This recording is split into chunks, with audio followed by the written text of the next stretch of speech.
Bismillahirrahmanirrahim. Alhamdulillahi alamin. Salatu wassalamu ala Rasulillah ma ba'd.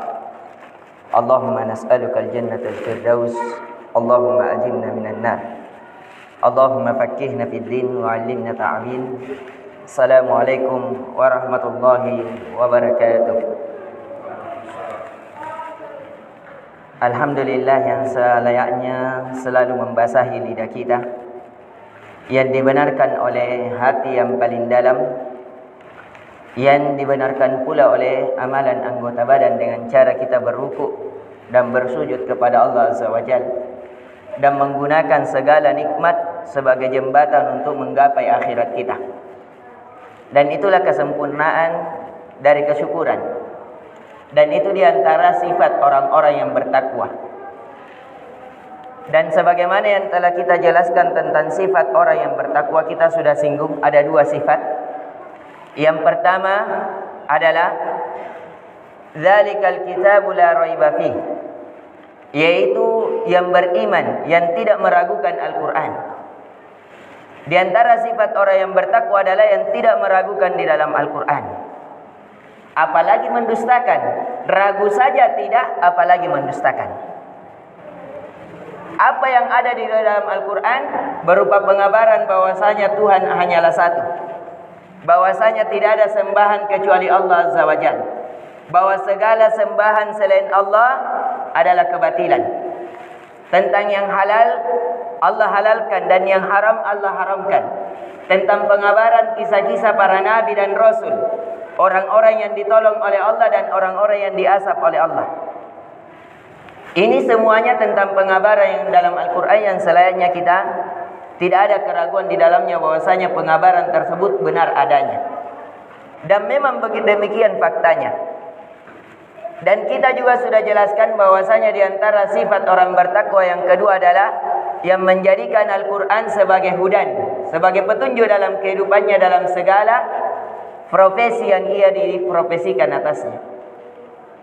Kemudian di kesempatan kali ini, sifat yang selanjutnya adalah alladzina yu'minuna bil ghaib, yaitu yang beriman kepada yang ghaib. Di dalam ilmu bahasa Arab, ketika ada ismul mausul seperti ini, alladzina, yufidu takhsis, menunjukkan kekhususan, bahwasanya ini sifat yang khusus dimiliki oleh orang-orang yang bertakwa, tidak dimiliki kepada selainnya. Yu'minuna di sini memakai fi'il mudhari. Dalam kaidah ilmu bahasa Arab, ketika memakai fi'il mudhari, yufidul istimrar, artinya mereka beriman dari awal ketika mengetahui keimanan tersebut, di tengah perjalanan sampai akhir ayatnya. Jadi keimanannya awal dan ketika tengah perjalanan hingga akhir ayatnya. Jadi dia tidak beriman hanya di awal dan tengahnya, tapi dia kufur di akhirnya, sama saja. Dia termasuk orang yang bukan yang beriman. Karena yang beriman adalah yang terus menerus di atas keimanannya. Dari awal pengabaran bahwa tiada Tuhan selain Allah, dia imani. Terus keimanannya di tengah kehidupannya hingga ajal menjemputnya. Ini kalau dia berbentuk fi'il mudhari. Jadi orang yang bertakwa adalah yang beriman. Apa yang dia imani? Pertama bil ghaib, dari perkara ghaib. Apa perkara ghaib? Ditafsirkan dengan hadis Nabi sallallahu alaihi wasallam tentang hadis Jibril.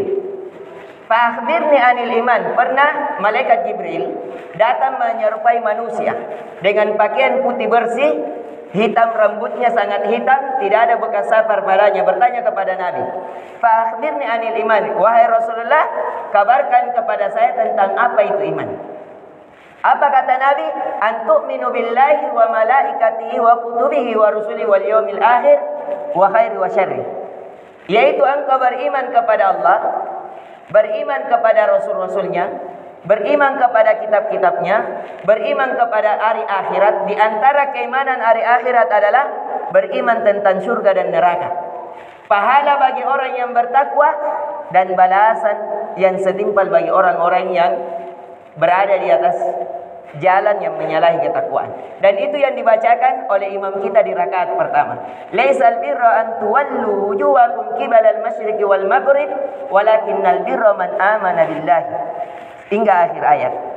Di akhirnya Allah katakan ulaika humus shadiqun wa ulaika humul muttaqun. Mereka lah itu orang-orang yang jujur dan mereka lah itu orang-orang yang bertakwa. Yang dibacakan di rakaat pertama tadi. Jadi, pelajaran yang bisa kita petik pada saat ini adalah di antara sifat orang yang bertakwa adalah yang beriman kepada Allah, yang beriman kepada Rasul-Rasulnya, yang beriman kepada hari kebangkitan. Hari kebangkitan adanya hisab, balasan bagi orang yang melakukan kebaikan dengan yang lebih baik dan balasan yang setimpal bagi orang yang melakukan keburukan. Dan di antara juga orang-orang yang memiliki sifat ketakwaan wa yuqimus shalah wa yuqimunas shalah. Mereka yang mendirikan salat, bukan hanya melakukan salat. Di sini tidak dikatakan wa yaf'alunas shalah, tapi wa yuqimunas shalah. Mereka mendirikan salat. Apa perbedaan melakukan dan mendirikan? Kalau melakukan belum tentu mendirikan, tapi mendirikan sudah tentu melakukan. Karena ada orang yang melakukan solat tidak mendirikan solat, hanya nampaknya sujud dan ruku, akan tetapi dia tidak penuhi tumakninanya, tidak penuhi kewajiban-kewajibannya, syarat-syaratnya, sehingga solatnya sebagaikan orang yang tidak solat. Ruhnya, jasadnya solat, ruku dan sujud, akan tetapi jiwanya melayang, tidak berada pada jasadnya, sehingga dia tidak termasuk orang yang mendirikan solat. Dan yang terakhir adalah wa mimma razaqnahum yunfikun, dan terhadap rezeki yang kami berikan. Di sini sebenarnya ada yang tersembunyi wa mimma. Jadi cuma digabungkan wa mimma anti libak. Dan di antara sebagian rezeki mereka yang kami berikan, kata Allah, mereka menginfakkannya. Baik secara infak yang wajib berupa zakat harta, maupun infak yang sunnah berupa sedekah.